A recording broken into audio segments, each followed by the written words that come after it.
Okay, so so this is our third guest talk, and the way we've been doing this so far is we just have the guest speaker talk about like just a brief introduction about themselves, maybe like 10, 15 minutes tops. Yeah, don't no pressure. If you could tell us, for those who are unfamiliar, a little bit about yourself, your musical career in Edmonton. And yeah, let's get started with that. So they're really cool. There's a beautiful audience. This is awesome to have it so full. My name is Mustafa Rafiq.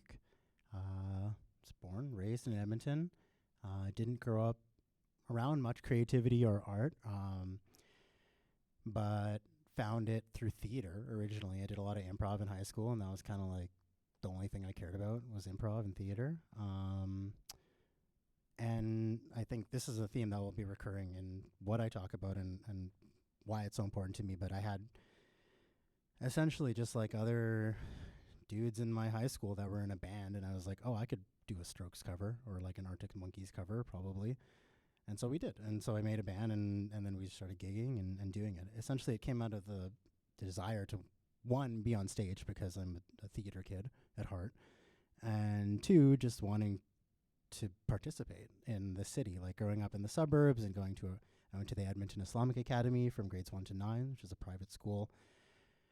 Not really a lot of room for any sort of, outward expression or creative forward mind, approach there. So it was important to me, or for me, to just carve that space out for myself at, I don't know, grade 11 or something like that, end of grade 11. And so since then, I've been performing pretty ridiculous amount in Edmonton, and I've gotten the chance to tour across Canada and play festivals across the country and release a fair amount of music since 2014 or 2013 or so. And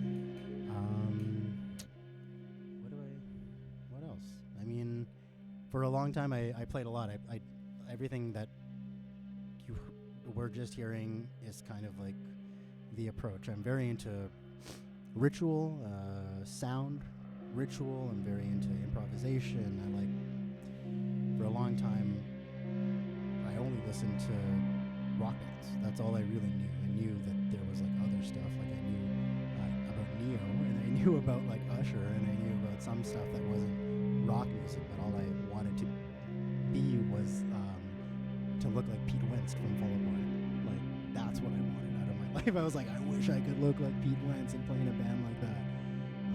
And in my heart, I think now I could probably do it now again, and that would be sweet. But I'm glad I never did it when I was in high school.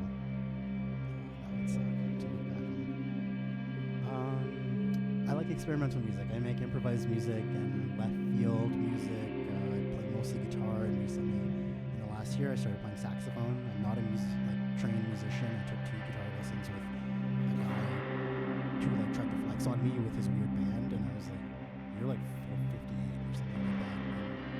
I don't care these accomplishments. I just want to learn to play music." And so, I've been playing live for 11 years, and I don't know theory, and I don't plan to anytime soon. One day it'll come to me, I'm sure, with saxophone. I'll be forced to learn it. But for the time being, I like just picking up an instrument and seeing where you can go with that. And that is a big part of my whole thing. I like just knowing that all of this creativity and all of this that you see and that you hear and that we're all listening to in our own time, it's for us to do too. This music sounds, it's for us. We all deserve and belong and should be encouraged to participate. Participation is a big part of it for me.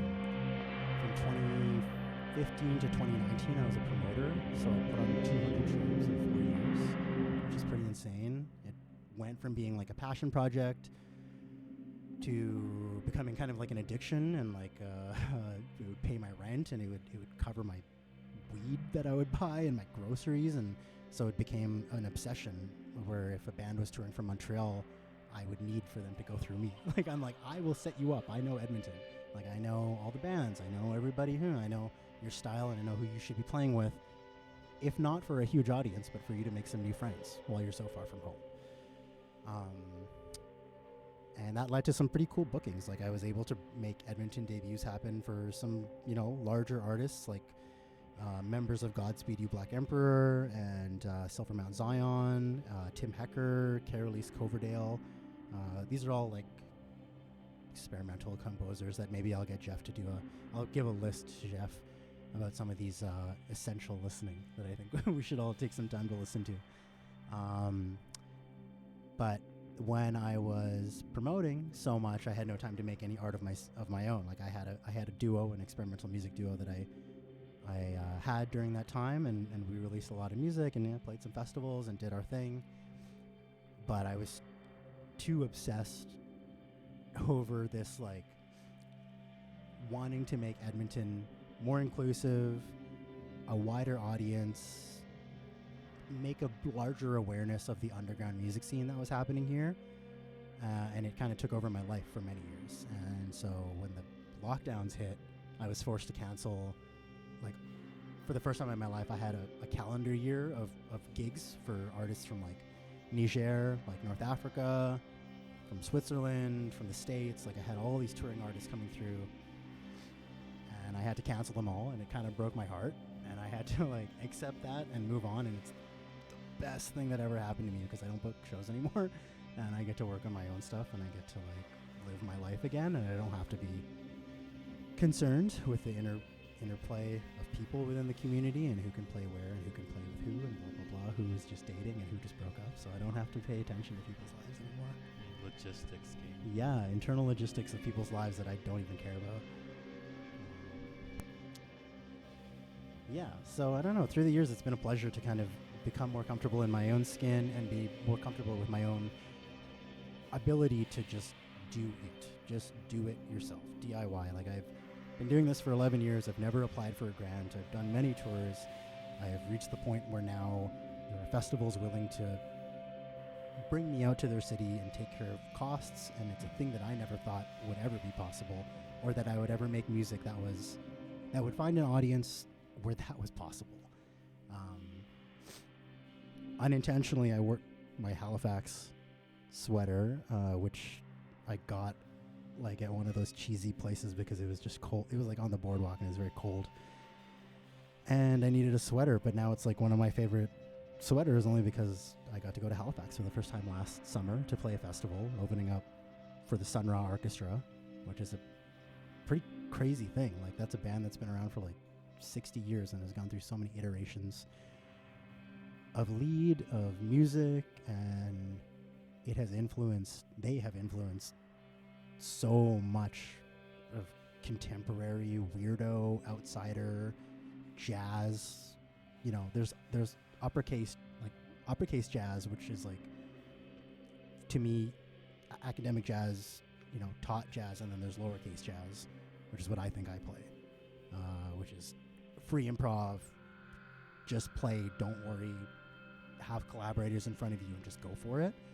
I think someone like Sun Ra, or there's another artist that I'm sure we'll get to this, but Alice Coltrane is someone who I think is super essential in jazz. And this is coming from someone, I don't know music in an academic sense, but when John Coltrane died and Alice Coltrane released her first album, music critics, who were mostly men and white men, as we might expect, were, like, shitting all over it.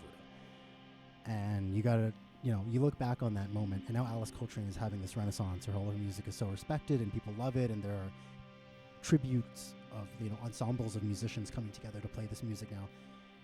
At the time, none of those reviewers cared that she just lost her life partner, and this musician that, like, people are, like, so insane over still, and I am also insane over this person, but to immediately discard her music as, like, this is not jazz, when realistically she was one of the 4 parents of the future of what jazz actually has now come to be.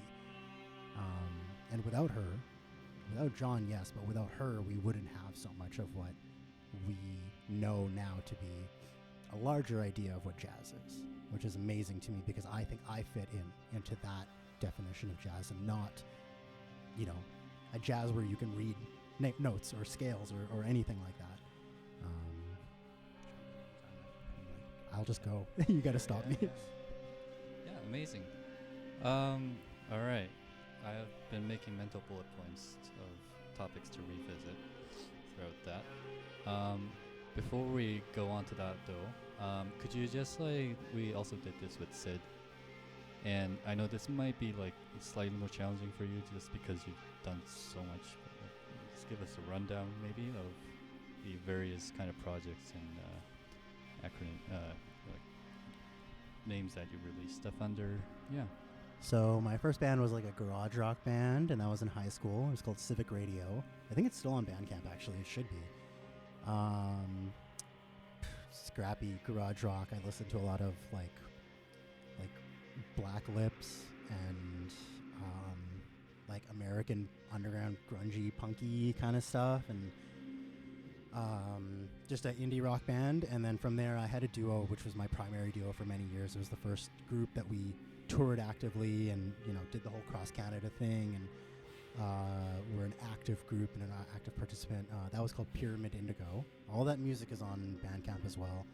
And that was someone who is like almost classically trained in piano, playing piano, but also like washed out drone piano, and me playing guitar in like a post-rock kind of fashion. I had just discovered that whole Godspeed and mono and a lot of that kind of post-rock music, and so I was obsessed with it. So I was like, how do I emulate this? Let's buy a bunch of pedals and totally rip it off. Pyramid Indigo was a thing for many years, and we never officially disbanded, but we don't really talk anymore, so maybe a new album in 2025. Look forward to it. I began performing solo under a couple monikers. One of them was Family Injera being the style of Ethiopian bread, and I took it off of a sandwich board outside of a grocery store on 107th. I pass that one every day on the way to work. Shout out Family Injera. Shout out Family Injera. I love Family Injera. They're great. So I performed solo guitar under that for many years, and then eventually I was that was part of a identity issue that I was having. My family's from Fiji. Both of my parents are from Fiji, but I can trace my mom's lineage back to Pakistan, but we don't know where my dad comes from, and he doesn't know. And it's, as with probably many of our parents, it's very traumatic to get into those conversations, and especially when someone doesn't actually hold the knowledge that you're seeking. So I was still since like 2015, any Uber I get into, they're like, "Are you Ethiopian?" And I'm like, "No, but you've said it so many times that maybe I am." So for a while I was like, maybe I'm Ethiopian. I don't know. My dad looks Ethiopian. I look Ethiopian. People in the grocery store are like, "Are you Ethiopian?" Might be Ethio. I don't think I am. I don't know. I don't know where that side comes from. But so I performed solo for many years, and then I had various duos with other friends who we went and played, one-off festivals and stuff like that. And now I have a couple groups that I play with actively. What you're listening to right now is my attempt to do something like the Sun Ra Orchestra, or like there are a couple groups working in Canada that I'm really inspired by. One of them is called Land of Kush being Egypt. This guy Sam Shalaby, he's a oud player in Montreal from Cairo, and he has a large ensemble playing avant-garde take on classical, traditional, like Levantinian music and like Lebanese music and Egyptian music. And so I was like, I want a big band. I want like a jazz big band, but I want it to be freaky and weird and like improvised, and I want it to be the people who I care most about. And so this group is called Taklif Ensemble, and Taklif in Urdu, or Arabic even more specifically, means grief or burden. And going back to the beginning of what I was talking about, where I'm like, everybody should have access to this stuff. That process only came from unbinding myself from academia, from feeling like I have to learn these scales or whatever. So this is a fully improvised ensemble with my closest friends and the people who I respect most as far as collaborators go. And it's great because this band has, you know, parents in it. It has trans homies in it. It has me. Like, it has random, well, not random, average white guy in it. So it's an ensemble of Edmonton that I think really represents the scene and the community, and it just happens to be that they're like some of my closest friends. Another group that's listed here is called Golden Sun Trio, and that's a trio I play with a violinist and another person who plays in Duckleaf. And again, I'm very fortunate that the violinist is a dad, so it's nice, even though there's no immediate future where I am going to have a kid soon. It's so wonderful to be around people who have been able to stay creatively active while supporting a freaking kid. And it's magic. It's very beautiful and very important to me because one of the things that I referenced as super essential when I was speaking with Jeff is a documentary. A documentary on the life of a drummer, a percussionist, Milford Graves, and it's called Full Mantis. And so Full Mantis, I saw it at the Metro Cinema in like 2018, and it changed my entire life and the entire trajectory of how I wanted to approach art in a long form experience, that experience being my entire life. It changed everything, and I urge everyone in this room to watch that documentary. It really impacted me. It's one of those movies that you leave the theater, you rip the poster off the wall, and you take it home and frame it. It is like so essential to my well-being and to my natural progression for the rest of my life. Because I do believe this practice that I have embarked on will be a lifelong commitment. That's part of why I have no interest right now in granting bodies or funding or anything like that, is that I'm so young in this conversation, in this portion of my existence. I'm really still just figuring out how to communicate. I'm still figuring out what I'm trying to say, even though I've been doing this for 11 years. Like, only recently have I been like, oh, I found something. Like, now I know, like this summer I'm going to play a festival in Montreal, but while I'm there, I'm going to record my first album. I've never had a solo album before, but I've been working within this medium of solo guitar since like 2018 and just only performing live.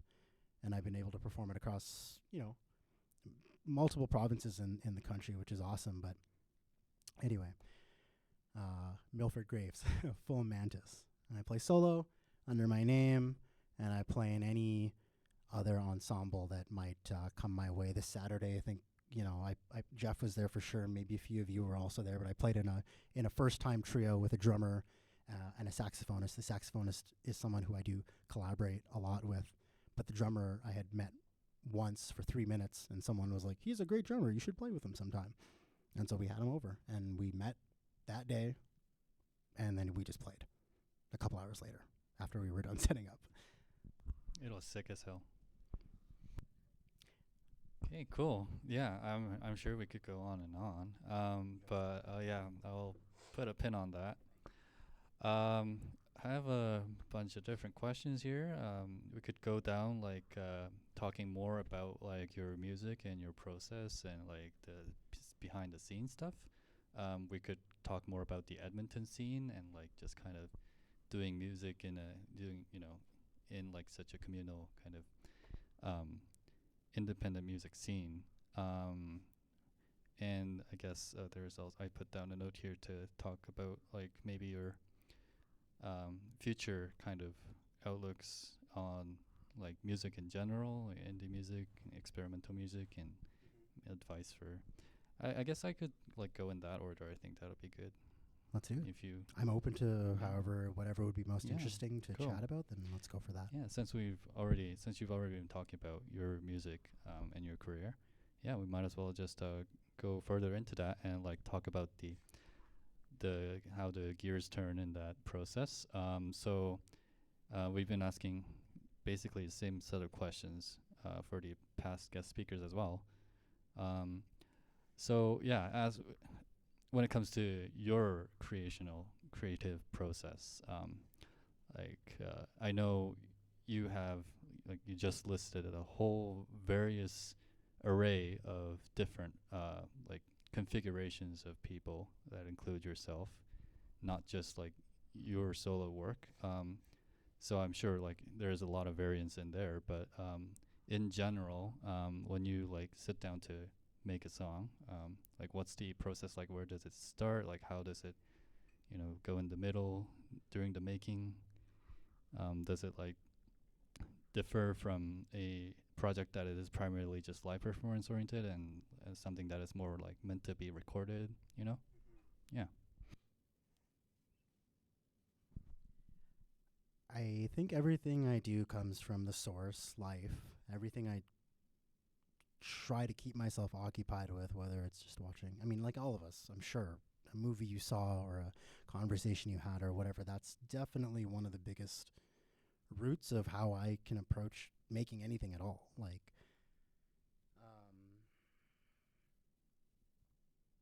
as far as sitting down to make something, it's mostly about getting the confidence, the bravery, the capacity, the drive, and those things together to even just get behind the instrument. Which, for me, I'm not.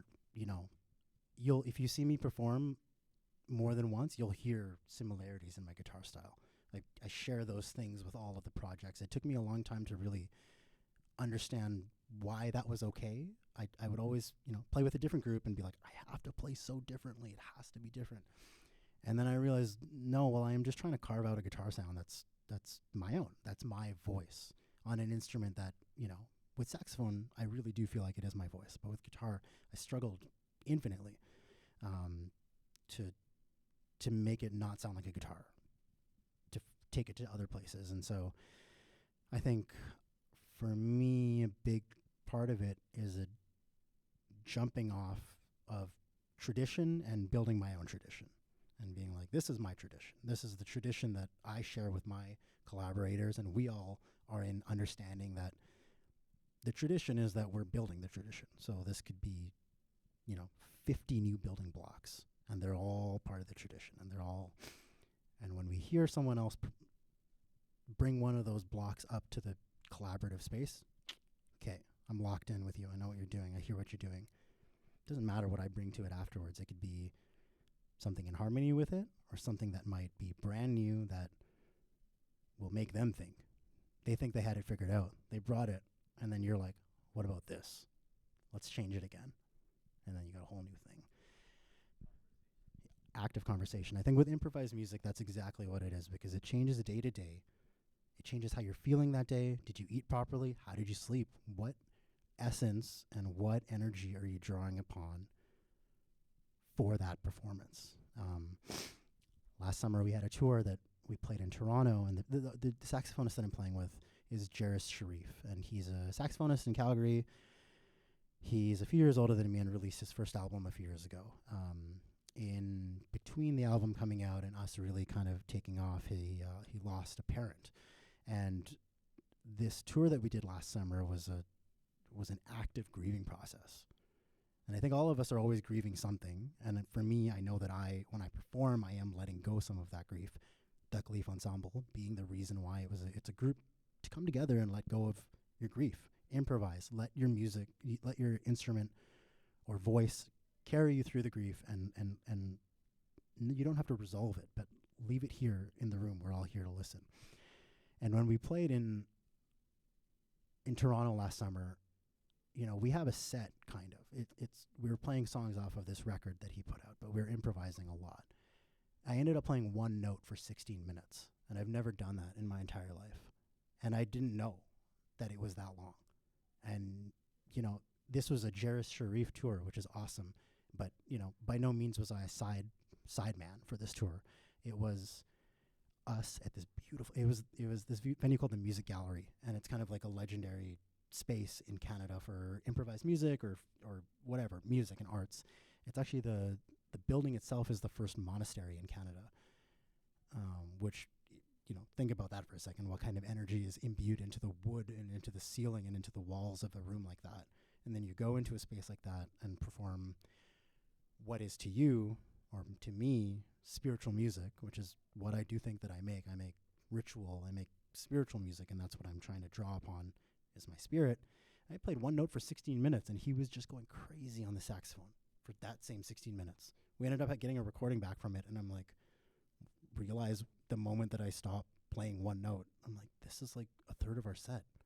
That's insane. You're just tranced. You're totally in it. I've kind of forgotten what your question was. I think so the question was, we just wanted to know the progress, the process from start to finish. I think we got the start part figured Yeah. out, and yeah, as they say, the starting is a half of it, right? So That is so much. And now how does it go, or where does it go from there? from there, it goes here. I'm sitting right here, right now, talking to you guys because I don't know what's next. It could be anything. I could pick up the drums next, which I kind of am. And like, I don't know what that means for me. And I don't know what saxophone will mean for me, especially when I'm not trying to approach academic learning, when I'm trying my best to utilize my influences, you know, as any artist in any medium is like, I don't want to just be representing my influences, but it's hard to escape those things. And there's a reason why they influence us so greatly. They speak to us and they influence us to make change in our immediate community.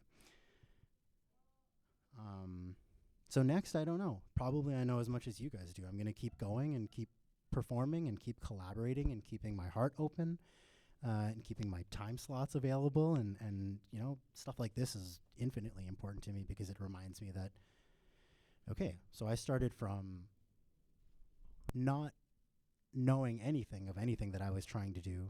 Like I said, playing early Arctic Monkeys cuts and trying to learn a stroke song and being like, I'm not a good enough guitar player to hit this chord, so we're not going to play this song. Just forget it. Like, I'm too late.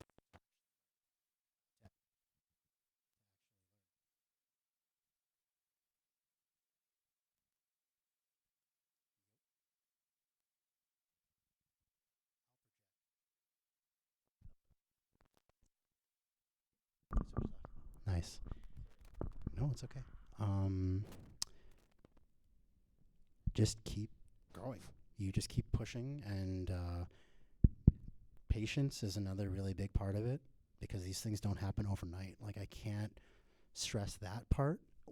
One, patience, and two, that it's never too late to try something, to just do it and give yourself that opportunity to just do it. I'm 28 right now. I started playing saxophone last year. More seriously, I started playing saxophone in December. Um, and since then, I've performed it live like 3 or 4 or 5 times, which is great. Um, but I think patience with yourself and just trying to figure out and remind yourself why you're doing it. I think that's a big part of my process right now. So that's what's next. I'm like, okay, what am I doing this for? I know a few reasons why I'm going to Montreal this summer. One of them is to record this album. I lost family member, my own family member, almost 2 years ago now, I guess, and his passing was another one of those moments where you're like, oh man, life is so short. I'm so glad I was able to sit down with you one more time. Just so lucky, so fortunate. Um, and so this music I'm gonna record, I guess, could be a dedication. We lost a friend of ours, a photographer, and just a creative in the city a couple years ago. And for about a year and a half, I've been thinking about writing a piece for him. And I'm not I'm not gonna sit down and write the piece, but I'm gonna try to memorize what it is. And for about 8 months, looking for like trying to play and like, oh, is that the melody? No, that's not. Like, not even reaching it. And then maybe 3 months ago, I was playing the saxophone and I was like, boom, there's the melody. That's it. And so now I've been obsessively playing that in all of my live performances. Like, you would have heard it on Saturday at the very beginning when I picked up that saxophone. That's that melody. And so now I'm trying to be brave enough to bring it to all my shows, hash it out live, let it live in the space with people. What does it feel like to play it in front of people? I think one element of why I move with so much confidence is that I allow myself to perform live. Like, you gotta allow yourself to screw up live. I think about artists who go from 0 to 100, and then you go and see their live show and it sucks and it has no life, and it's like people don't know what to do with all this room for themselves. And I'm curious about it. I don't mean it in a way that is like they sucked live. Like, no, the music's still good, or this was good and this was good. But I think there is so much value in that patience, in that being like, I'm going to work this out for a long time, because that's just the process. That's just life. Life works itself out. After like 10 years, you finally realize something that you're like, I should have known that 10 years ago. But it took 10 years of everything happening to you to kind of accept that. Yeah.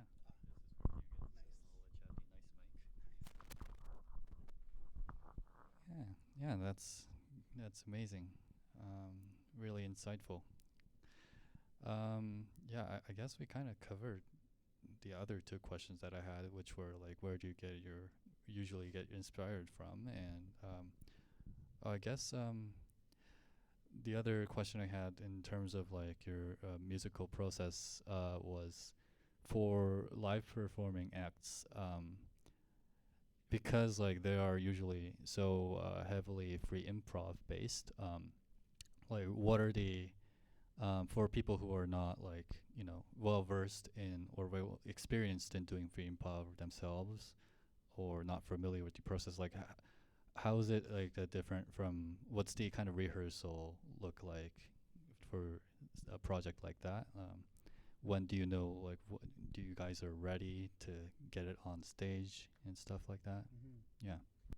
Well, I can give a great example of Duck Leaf Ensemble, where five of us are in a room together. Y- you know, I brought the group together, so I often take the step to be like, okay, I'm just going to start making some noise. This guitar is going to start, you're going to start hearing something, and all you have to do is respond when you're ready. That's it. It doesn't matter what it is. It could be the drummer immediately going into blast beats, or something like bowing the cymbal, or anything, or whatever they choose to do in that moment. And for me, free improvisation with those people is like, everything is welcomed. What are you offering me? And then what are you trying to say? Can I understand what you're trying to say with your instrument? Because so much, all this music that we make is lyric free, is vocal free. I mean, I have done performances where I've done free improvisation vocals, which is more a whole nother thing. But get in a room with your friends and make a little bit of sound. Just let the amplifier warm up, or let the instrument start creating a little bit of sound around you, and allow open communication. Keep your ears open. Patience is another big part of it. I sit in a guitar thing, like, say I'm playing four notes, I sit in those four notes for like way longer than I think I should, because it allows me time to really listen to what everybody else is playing, and then respond in kind. Or don't make a change, because that's the response. I think there's a lot of value in like a lot of that German krautrock stuff. Like, a great example would be Can, where the bass player is just like chugging on two notes for like 13 minutes. That's awesome. It's hypnotic, it's trance-like. And so that is an intentional decision, as much as it is, in Red Hot Chili Peppers, when Buddy's like super slapping and it's going everywhere and it's going crazy. Both of those are very intentional decisions, and they both are responses to what is in the room. I'm sure, I'm sure Red Hot Chili Peppers and Can both did a lot of free improvisation in their own time to make those songs happen. And I think with free improv, you'll see, if you ever are in a space where you see me perform, you'll see themes repeated. And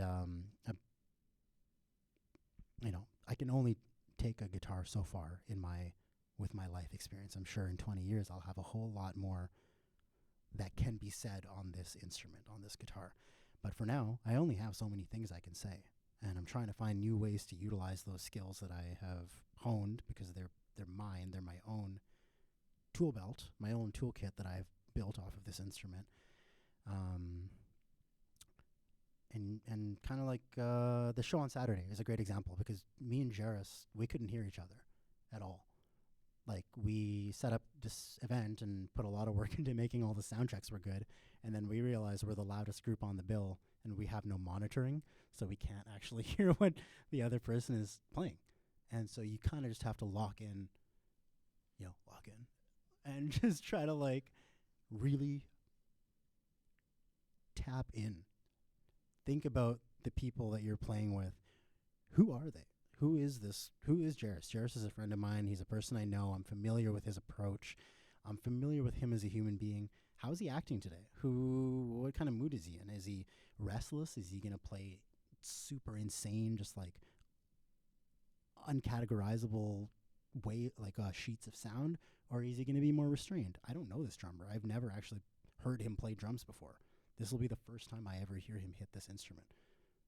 I don't know what to expect, so all I can do is listen. And if I can trust myself, then I'll respond, and then that's just it. And by the end of it, it's over, and you're facing the audience, or you're facing your people that you just collaborated with, and you're like,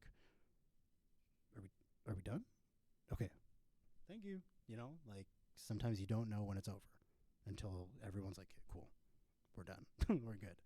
And I think that in rehearsals with the band or with whoever I'm playing with, it's a similar way where it's like, okay, I hear, violin is fading out, but not fading out to switch into something else, fading out to end the piece. We've been playing for 15 minutes. Let's take a break. And I think when you all put down your instruments and you're like, you're ready, like that's it. That's as simple as that. I think then you should take it to the stage or find an opportunity to share with people, whether it's a super well-organized show or something DIY or whatever it is. But I think we should all do it. Cool. Yeah, like that's really interesting. Yeah, because like I said, myself and I'm sure most people here are not like experienced in doing that themselves. So that's really insightful to hear how that works behind the scenes. It's new to me too. I've only been doing it for like a few years, but it's so fascinating to me because it's so spiritual. It requires you or asks you to be very present and very vulnerable with the people that you're playing with, and just trust them and trust yourself, which is Yeah. very important, I think, in anything you do. Cool. Okay, one last question on this category of topics. You mentioned you have no like formal training in music, and have you ever felt like limitations of that, or conversely, has that ever like felt? Have you ever felt that was an advantage in other aspects? I think for maybe a few years upon first sharing my music live and having contemporaries around me that were all like, they read music, they played music, they took lessons, they did all this stuff. At the time when I was very young and I didn't have much confidence, or I didn't have my own toolkit, like I was talking about, it was super detrimental to mostly my mental state. Not so much like the performance or even the music that I was making, but mostly just like, I should learn these scales, but I'm gonna get stoned and play Smash Bros instead. And that went on for a couple of years. So I'm just gonna do that. But that's just life. That led me, I firmly believe that all that time playing Smash Bros led me to where I am now. So I'm so glad that I've been able to stay away from it, because I still have the opportunity to learn it if I want to. If I choose to, tonight I could go home and begin learning. But there is something that I think changes when you do learn those things and you understand music in that way, that because I don't understand it, and even if I'm playing with someone who does understand it, we can still play together. We can weave together. We can do the dance together. I don't need to know to play. I just know that I can play, so I play. Or I know I have to play, so I play. Yeah, cool. See, this is where I'm a terrible interview because I had a question while you were saying that, but I forgot. It'll come back to me, I'm sure. Okay, moving on then. A couple questions about Edmonton, I guess. So, born and raised in Edmonton, but you have played in across Canada and other places. Um, I guess kind of a two-parter then. First off, given the choice, would you like ever have or have you ever considered relocating to another place? And if not, like if you feel like you're at home and Edmonton is the place for you long term, like what keeps you here primarily? Like what's your favorite thing about the Edmonton scene compared to other scenes across the country and across the world? I have thought so many times about relocating. There's so many times in the past where I was like, this, I'll never make it if I stay here in this city. You know, Montreal, Toronto, Vancouver. There's all these options that we have, and then you go and visit Saskatoon, and you're like, yo, Edmonton's fucking lit. There's a lot of stuff happening here. Maybe I should stay in Edmonton. And it's not that Saskatoon's worse, but it gives you a moment of reflection. You're like, oh no, the city is alive. It is so vibrant. We have the issue where there's two things going on in one night, and you have to make a choice on what to go out to. Um, you sure anyone for any whether it's art or school or anything like that. I'm sure you like, it's a small fish in a big pond. No matter where you go, like we're all big fish, really. If we choose to be, we can all own that space. Yeah, I've thought about it many times. I still consider it in short bursts. Like I would love to go live in Europe for 6 months, in Portugal. Like I'd love to go there, but with super focused intention. I'm going to go there. I'm going to play my ass off. I'm going to collaborate. I'm going to meet the community. I'm going to integrate myself in what is actually happening. What does Portuguese free jazz or free improvisation look like? What does that scene look like? But the second part being is that I love this place. The city is underrated. It has an amazing reputation across Canada for being one of the friendliest cities, if not the friendliest city that touring bands have ever visited. And this is coming from someone who booked 200 shows with many, many, many, many touring artists who love coming back here, and the only deterrent is how far it is. My family is here. My partner is here. My partner's family is here. This is my home. Like, it took a long time for me to accept it, because it's like, why did you come here? Why did my parents come here? Blah, blah, blah, blah, blah. But I think with the way the world is now, this city has an amazing reputation already. And if I can only feed into it or not feed into it, if I can only become a part of it and allow myself to represent the city, then to me, that's an honor. I have a lot of respect for what came before me here in the city, the people who did everything before I was even around, and to get to continue that legacy, and for people to be like, oh, I know Mustafa, like he's still in Edmonton. There's tons of stuff happening in Edmonton. Like Edmonton, like I went to Vancouver to play a festival in December, and people are like aware of Edmonton. Multiple people being like, seems like Edmonton's on fire right now. It's like, yes, this city is so alive, whether it's theater or music. More importantly for me, music. Like, there's so much happening. There's an abundance, and you can find it every single night. It's only that you have to look. And so I think to answer your question, I love the city. I want to stay here as long as I can, until I'm in the ground. I want to be here. I mean, when I'm like really old, I think about going and living somewhere warm. But who knows? Maybe by then I'll acclimate and be ready for the cold. But I like this place. I like that it's underrated, and I like that I can represent it as someone who gets to tour and gets to go play Halifax and Toronto and Vancouver. People are like, you're from Edmonton? I'm like, yes. And I get to tell people that Edmonton is exciting and beloved and respected and yearned for. Artists are like, oh, I want to go and play Edmonton again. The reception was so good. And I was like, I was there. There was only like 12 people there. But you want to go back? That's awesome. So I think for me, when I travel or when people come here, I love this place. It makes me love it more, especially if I go to somewhere like Toronto and I get to play a great show, and then people in Toronto are like paying attention to Edmonton. I'm like, good, you should be. There's no reason why you shouldn't be. If anything, there's way more worse artists around you than there are around me. There's probably way better artists around me, you know what I mean? So, yeah, I like this place. I love this place. I love Edmonton. Took a long time, but I really do. Glad to hear.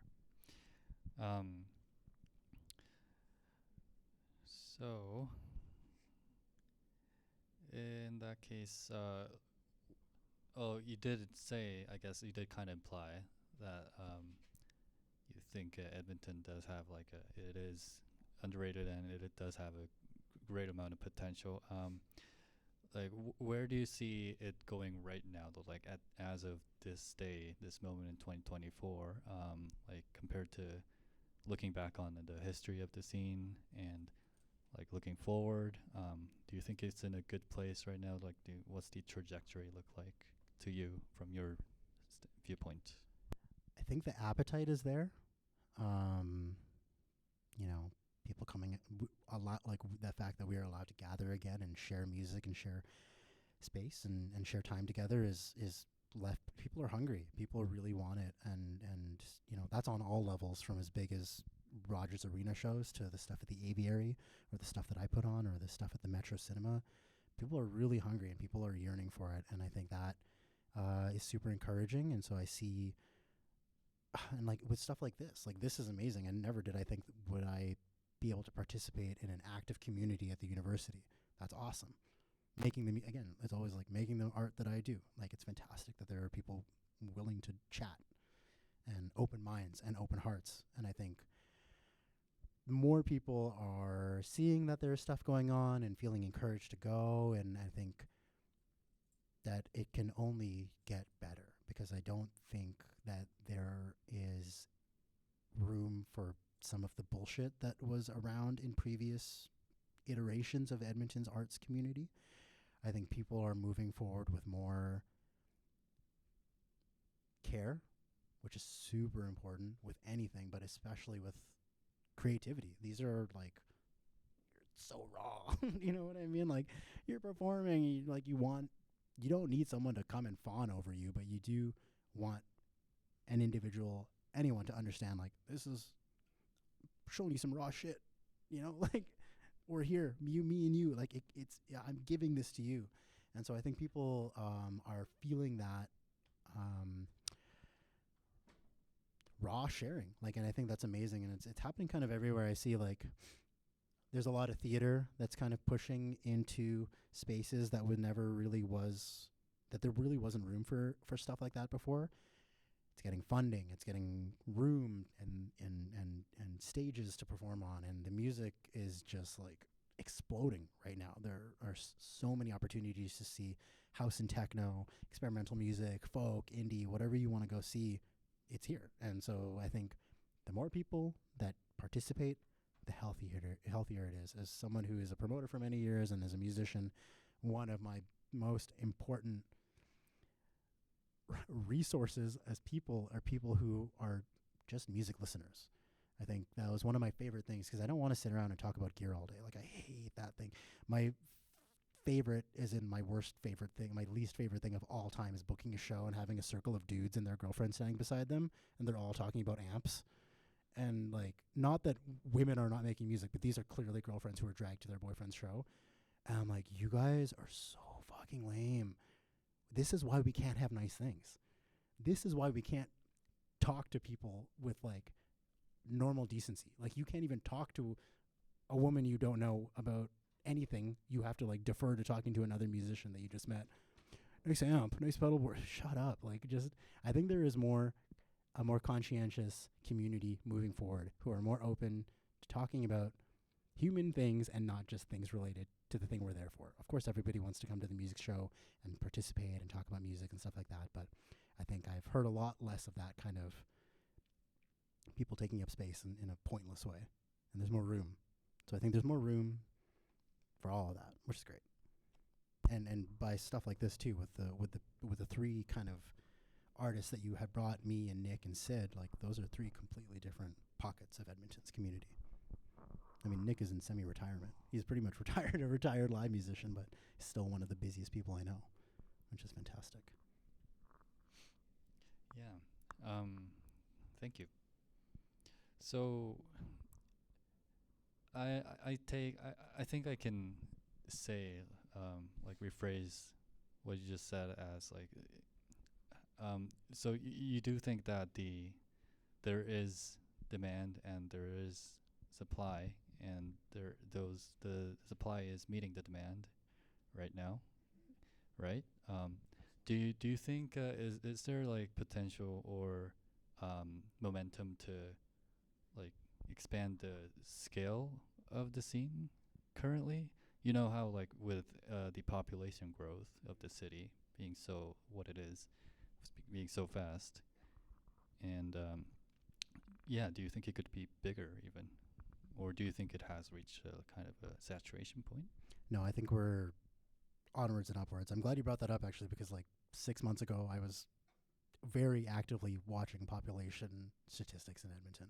Just out of curiosity, I'm like, okay, well, obviously most of those, like 20% of those people are in Windermere, and 20 of those people are in the North End, and they'll never come downtown or to White Ave or anything like that, which is totally fine. But there's still a 60% of people who are just kind of around. How do we bring people in? How do we make it more inviting? How do we make it so people know it's for them? Like it is for you.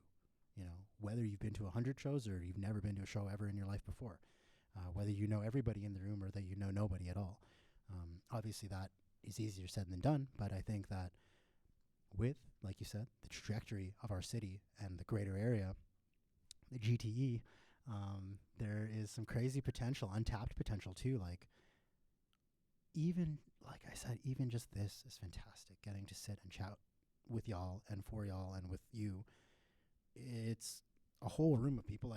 Most of you I've never met before. A few of you I do know, but like not really. So that's phenomenal to me. That's the what I always dreamed of when I came into the Edmonton music scene, as knowing zero people, and walking into a room full of those white band dudes and being like, okay, I'm gonna watch the music and then I'm gonna go outside and I'll come back and then I'll leave and then that's it. I think the potential is exploding. It's bursting. It's just a matter of a little bit more like harmony and a little bit more cultivation in regards to like one, accessibility, two, I always feel like money is always such a frustrating thing when it comes to attendance. Like at the show I put on Saturday, I put out a thing being like, if you don't have $20, just tell me. I'd rather have you be at the show and participate than take your $20. Like it's truly what is more important is you being there. So I think a city like Montreal does have things that we can learn from. They have almost any poster you see, it says no one turned away for lack of funds, which is so important. There's been times where I've skipped shows because I don't have the money, but also I don't have the courage to be like, hey, I don't have any money. Like, can I go to this show? It's a hard thing. It's just one of those things that hopefully can become ingrained in our city, like through actively people utilizing that. There was one person who used it on Saturday, which is awesome. And I told him, I was like, I'd rather have you be here than miss the show because I know you like this and you want to be here and you should be allowed to participate. Yeah. We got to pay rent. For sure. Yeah. Groceries. Priorities. Shit's expensive. Yeah. Even more than ever before. All right, one last short one before I know pizza's here. On that topic of like allowing people in who do not have like funds. First off, is that like a recent development? And I'm asking as someone who's not from here. Do you see it like catching on a lot more outside of like your circle? Like, do you see it expanding? I find it's kind of up to promoters and musicians who are putting on their own shows to kind of do that, because I don't think a venue could really operate in that way, unfortunately. Venues have to make their money, and people already will, I'm not much of a drinker, but people will already bring a flask to a show and not, pay for drinks at the bar, which is how most venues stay operational. But I think I try to encourage it a little bit when I was putting on shows in the past, but I think especially when I go back to what am I doing? I'm making this music for what? Like, would I have 60 people in the room and 50 of them pay and 10 of them came for free? I'd prefer that. I think a lot of people are on that wave, and I think that the more we just talk about it and the more we consider it as an actual option to take money out of a lot of these conversations is fantastic. I know a lot of theater gets the benefit of having pay what you can tickets, but they get tons of funding from government, support. And okay, after pizza. Yeah, so I think it's possible. I think for as much as cities like Edmonton and Calgary obsess over what Montreal has going on for it, what Toronto has going on for it, we should be focusing on those elements more. And I think that will help push us to those levels and those stages and to that growth. Like Montreal is just populous because it's a bunch of like broke ass artists just looking to see art, and that's all they want to do. But here people have to live a different life, and you get to participate, and you still get to be broke like me, and you still get to do stuff, but it's not the same as you're not in the same environment. So I think if we can encourage that kind of growth and facilitate that kind of stuff, you know, kind of poke at people and be like, pay what you can, that's way better. You guys are all in university. I'm sure you guys all have mad fuck, no offense, but like I'm sure you have mad fucking bills to pay and like mad debt and stuff. Like a free show could make your week, or it could make your month, or make you feel a little bit better. Like, oh, I didn't have to miss out just because I don't have any money. I think that's a big part of it. Amazing. All right. I will ask you a bit more money questions when we get back. Pizza's here, so we'll take a short break. Everybody can grab a slice if they want, and we'll restart in at 7:15. Canada logo on the back of my album. I'm not really interested in that. You have to put it on there if you get funding. I think there's so much joy in doing it yourself. And why are you doing it? You're doing it for yourself. Even if you go for the $100,000 grant, you're still just doing it for yourself. I think I look to the future, and I do want that money now that I've grinded it out for a few years, and I feel responsible enough to take that money and use it responsibly. I've seen a lot of really, really ass music get that funding. And I work at a record store, so trust me, it shows up. And I pop it over. I'm like, oh yeah, you definitely got like $75,000 to make this, and nobody's going to buy it because nobody cares. You got to give people a reason to buy it. You have to find it either has to be so amazing and so good that someone is just going to pick it up, or it's going to rot. And then you have for me, I have ecological on my head. I'm like, I don't want to make 200 records and nobody buys it. That's such a waste. And the materials that go into making that, and the process and the shipping and all this stuff, it's just going to go in a sale bin, and it's going to die on someone's shelf or die in a record store or something like that. That's so sad. It's devastating. I think with the independent route that I've chosen to take, I've developed so many personal relationships that are so personal because we're all just kind of grinding it out. Gives me the confidence that if I were to ever go for a grant for example, the production of an album, that my records would actually go somewhere.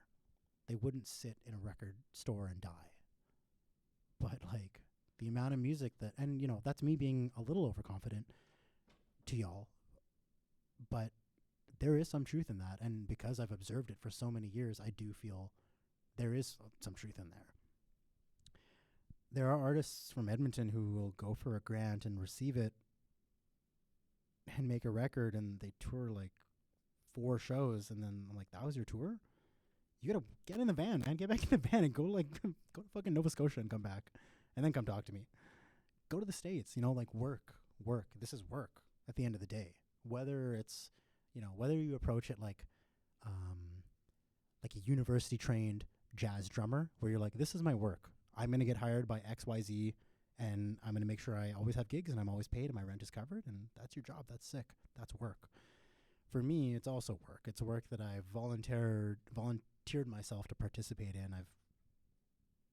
I want to participate in it. But as far as grants go, I'm just seriously, in my early 20s, ADHD and way too much weed smoke, and then now in my late 20s, where less of that and I'm medicated, I'm more interested in examining how I could use that money to actually use it responsibly. It's a lot of money. Like you said, the pot is huge. There are artists receiving $100,000 for one album. I can't even comprehend that money. I can't even comprehend, I've been on projects that have been grant funded. I've done scores for dance studios or for theater that I'm like, oh, this is more money that I've made from any musical thing ever. This is insane. This is 2 months of rent and groceries. This is amazing. And that's far, and hardly rolls up to my place. But when you see people use that money irresponsibly, and you wonder where all that extra $48,000 went, I'm like, okay, 52,000, I get it. Maybe you use that. Where'd the rest of that go? I'm not going to shame you for paying your rent with that money, but I'm like, there's got to be more you can do with that. So, I think, yeah, eventually I'll get money, but I'm not worried about it right now. Yeah, cool. Yeah, definitely. And I think the DJD podcast episode, he also mentioned that as well. Like the feeling of having those strings attached is like another one of the biggest factors for sure. And You I totally report get back, that. Yeah. receipts and all that stuff. Some people can get away with it after you've received so many grants. They're less, they don't check on you as hard. But I don't want to have to submit a ton of receipts for some random person who has no idea or could not care less about what I'm doing to like look over and make sure that I did it right. Because I probably didn't. You know what I mean? Like likelihood of me not doing it right is very high when it comes to reporting. So those strings attached. Also, when it comes to spiritual music, I don't want the government in my pocket. I don't want to be in the government. I don't want a relationship with the government with this music. I'm looking at the screen and I'm seeing a compilation of prairie music that we're a part of, and I'm like, what benefit could that have done for us? None. We've reached our communities that we've needed to reach. This is an effort of love. And we're doing it only because we love to do it. So they have no... we don't love the government, so we don't need to be a part of that. Okay, one last point on this topic, and then we'll move on. Do you think perhaps there's a way to make this more appealing to you, like this system kind of work out in a way that doesn't feel as uncool and kind of restrictive? Yeah, I think what I enjoy is just how many... Or is it like just a fundamental like concept of getting government funding for Partially. this? I mean, I've received government funding. I'm stoked when that government funding hits my e-transfer. Like, it's fantastic. Because it's just so much. It's hard to conceptualize getting paid to do the thing that I just love to do and voluntarily do for free. I mean, what I would maybe say about this is I would love to receive grants to develop work so that, I get, we'll say $20,000 and me and the band get to go in a recording studio and just throw stuff at the wall for a week. That sounds cool. I like the idea of that because... So like more opportunity focused rather than results focused. Yeah, development focused, giving us a chance to not pay out of pocket to go to this place. And just like, you cover it. You cover the bill. Just like, give us some money, you cover the bill, and we'll be in there developing work that represents Edmonton, that represents Canada on an international level already without your help. But, we're already doing the thing. We're repping the country as hard as we can. And so development money is interesting to me. I've done a lot of theater that's development that's gone nowhere. Like we got together for 2 weeks and we did some theater and I got paid, and I'm like, the project never went anywhere. We never did anything. So I can see how easily it can get wasted, and that's frustrating. But yeah. But arguably, maybe it's not a waste, and maybe in the future, like that experience might inspire some other, yeah. Cool. Yeah. All right. So we talked a bit before this interview, a bit of interview prep, I guess. You mentioned some movies that were very inspirational for you. And you already mentioned the Full Mantis documentary by Milford Graves. Another movie you mentioned here is Bamboozled from Spike Lee. Like, what makes that, what kind of influence did that play on your musical career? What makes it special to you?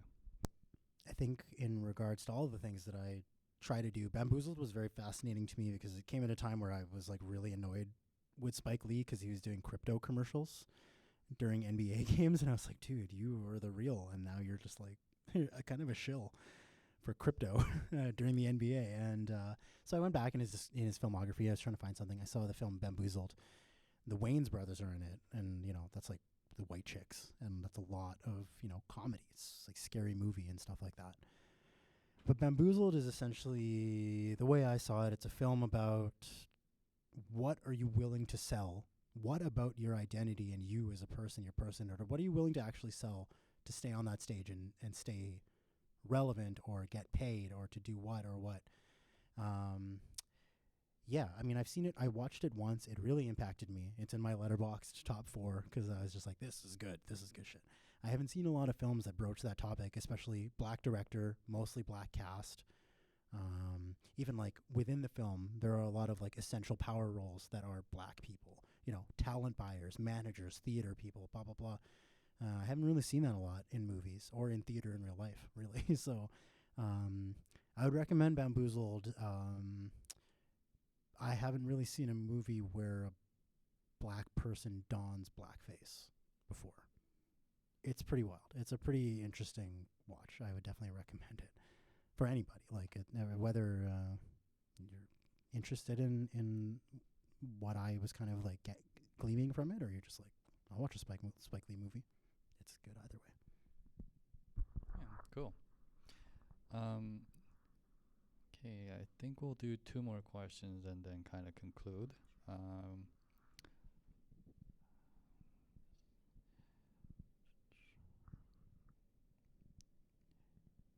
so you're currently working at Blackbird, and like how long have you been working there now?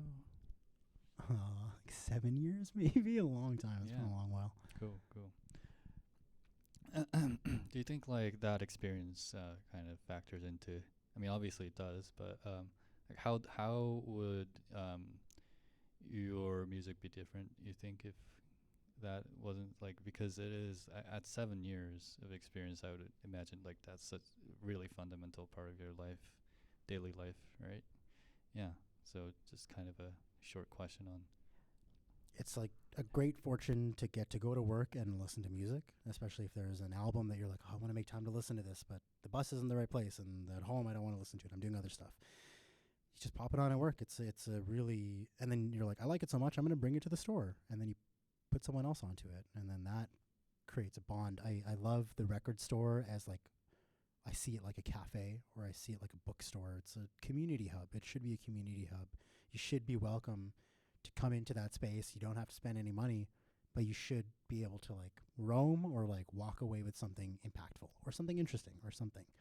I treat that place, as such. It's a very to me it's a very community oriented thing. If you want to stop and chat, I'll chat with you for like 20 minutes. I'm on the clock anyway, so like let's talk. Let's talk ambient. It happened to us. We met through the store, and I've had many other people in my life who are now friends, like real true friends, where I'm like, we just met because we were talking about whatever. So I'm fortunate in that way. For a little while, I'm out of it now, but it made me really hate vinyl for a little while. I blame everything, but I blame the thousands of variants of albums and people looking for it and watching young people blow like $300 on one album. I'm like, that's so depressing. That's all the money you have, and you just gave it all to one artist. You didn't even see them live, and it's the same album. That's heartbreaking, but also, do your thing. That's awesome. I'm just glad you're buying music. So, it's good and bad always. Like, I'm just happy people are spending money on music. That's awesome. That's cool to me. I bought a lot of whatever music when I was younger. Hopefully everybody continues to explore. Yeah, for sure, for sure. I totally agree on that sentiment that like the most important thing at the end of the day is having people who are passionate about music. Do you think like that experience factored in a lot into like does it reflect upon your music a lot? Do you think like maybe like gives you a different perspective, like a wider kind of Definitely gives me a wider idea of what people are interested in buying or consuming or even listening to. I think it's really can be very validating in a very interesting way when I'm playing something that's pretty left field or pretty whatever, and whether it's a regular or complete stranger perks up and we end up in a 20-minute conversation about something, and they end up walking out with a bunch of records that I'm like, you should check this out. You don't have to buy it, but check it out, and they buy them all. So that's encourages me to keep my heart open to people who walk into the store and keep my mind open that anybody could get into anything at any time. Like someone who's buying whatever regular rock album could very easily get into like a crazy free jazz album if there's something about it that speaks to them. So I think that was an important thing to be reminded of. On top of like, as long as you're buying music, I'm stoked. Keeps my rent paid. Yeah, cool. Okay, I think we'll wrap up with the final question, which is another thing we talked about over email before we met today. You mentioned that you had open heart surgery at a very young age, and like going through that and like kind of surviving through that experience impacted your music in a big way and like everything you do. Could you like talk a bit more about that? Like, in what specific ways? Like what kind of, you know, like do you like specifically think of that experience when you're like planning events or writing music or, you know, performing or, you know? It's every day. Like I shout out Dr. Ko, the Stollery Children's Hospital. He saved my life when I was 4. I could be not here, and I could have been not here very easily. And so when I was like 6, I wanted to be an actor. I wanted to be on Family Channel. I'm sure many of us wanted to be on Family Channel. I wanted so badly to be on Family Channel. And then I wanted to be a comedian. I wanted to be on stage. And I think those were early inklings of being like, this life is a gift. We should be allowed to do, I should be allowed to do what I want to do in that capacity, like in that way, in the trajectory that I am going towards. I should be allowed to try, at least try. Now in my adulthood, or even in my, well, yeah, especially in my adulthood, I would say, like I'm just reminded of it once in a while. You know, I get a letter from the Stollery, or I have to go to my appointment, or I'm just like feeling good. I'm like, right, this life is so precious. I could have never been here. Like at 4, there would have been, it's not even like 16 or 25 or something like that. 4, I could have been not here. So for me, it is every day is a gift. I am so grateful to be here. I'm so grateful to be amongst people. I was chatting with a few folks where it's like, I am so lucky to even care about any of this stuff. The fact that I even get to play or participate or communicate in these ways or communicate in this way, I'm so fortunate. There are many people that we walk by in our day-to-day lives who have no interests. It's kind of crazy to think about, but it's super true. Like there are people around who just none of it matters to them. I'm sure their interests are in different pockets and different scenarios, but this kind of stuff couldn't mean less to them. And so for me, this is my whole life. This is one of the biggest driving forces in my existence, and in one of the biggest ways that I've connected with people who I would never be able to befriend or be able to have authentic, real connection and relationships with. And so life is a gift. I'm so fortunate, and so because of that, I've chosen to do whatever the hell I want, whatever I want, in regards to how I choose to like govern my life and what I decide to do with my time. I, am deeply passionate about the stuff that I'm passionate about, and deeply interested in the things that my friends are, that they care about, and like responding courteously to strangers and friends alike is super important to me, because I don't know what knowledge I'm about to gather just from having a conversation. And like I said at the beginning, this is like an age 4 to age whatever age I die thing. Like this body of work is hopefully not even at a 1/3 or a halfway point yet. I'd like to daydream about being like a 70-year-old man and like playing free jazz for my grandkids, and like show them my oil paintings and like be like, look at this weird shit I did when I was like 25. I was so fun and cool, and now I'm an old man. You can be fun and cool too. I encourage that with little ones. I have 7 7 nieces and nephews, my nibblings. And for me, that's another reason why I stay here in Edmonton. I'm like, you guys need to see how weird I am compared to my siblings anyway, and that you're allowed to do these things too. You should be encouraged and you should be allowed. And um, yeah, life is a gift. I'm fortunate. I'm fortunate to be here. I'm fortunate to be sitting here, to be able to drink this tea and talk to you guys and eat pizza with you guys. It's fucking awesome. Well, we're fortunate to have you here. And on that hopeful note, I think we'll conclude. So thank you once again, Mustafa. And thank you all for coming out. As I said, one last seminar left from our very own Natalie back there on the amazing band called Ween. Sweet. So look forward to that. Can I plug like one or two things? For sure, yeah. I'm gonna plug this shit real quick. Do you guys know the venue, the Aviary? It's like in Norwood area. They're having a pretty, yeah, you know all about that place. There's a pretty crucial fundraiser happening May 18th. Golden Sun Trio, which is the violinist and guitar trio that I play in. We're gonna play. And there's a bunch of awesome other music. So May 18th, keep your eyes open for that, I guess, or just like go there on that day. In September, I'm working on this show. It hasn't been announced. I haven't even signed the contract, but this is a very closed room where I feel like I can say this. I don't know if you guys are familiar with a saxophonist by the name of Colin Stetson.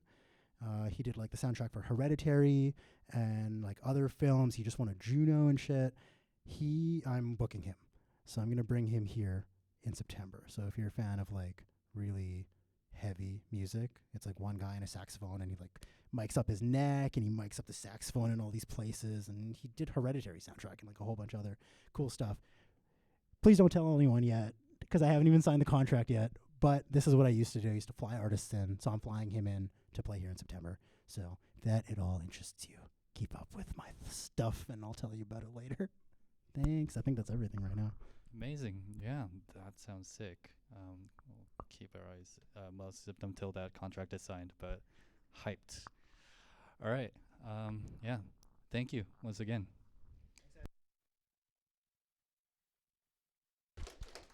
And I will see you at Dewey's.